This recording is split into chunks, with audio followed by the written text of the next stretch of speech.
যদি কোনো ব্যক্তি 4 রাকাত ফরজ সালাতের মধ্যে 3 রাকাত জামাতে পান তাহলে তিনি মাসবুক বা জামাতে দেরিতে যোগদানকারী হিসেবে বাকি 1 রাকাত কিভাবে আদায় করবেন? নবী সাল্লাল্লাহু আলাইহি ওয়াসাল্লাম বলেছেন, তোমরা যতটুকু জামাতে পাও তা আদায় করো, আর যা ছুটে যায় তা পূর্ণ করো। সাহিহ বুখারী, সাহিহ মুসলিম।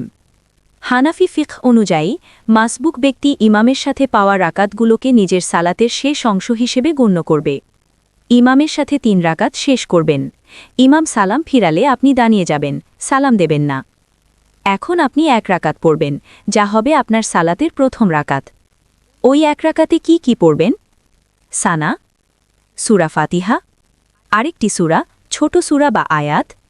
এরপর রুকু, সিজদা করবেন।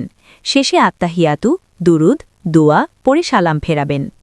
সালাফিসহ শাফেঈ, মালিকি ও হাম্বলি মাযহাবের মতে মাসবুক ব্যক্তি ইমামের সাথে পাওয়া রাকাতগুলোকে নিজের সালাতের প্রথম অংশ হিসেবে গণ্য করবে। ইমামের সাথে 3 রাকাত শেষ করবেন। ইমাম সালাম ফেরালে আপনি দাঁড়িয়ে যাবেন, সালাম দেবেন না। এখন আপনি 1 রাকাত পড়বেন, যা হবে আপনার সালাতের শেষ, অর্থাৎ চতুর্থ রাকাত। ওই 1 রাকাতে কি পড়বেন?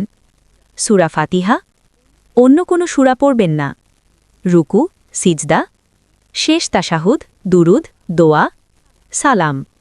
সানা পড়বেন না, কারণ এটি সালাতের শুরু নয়।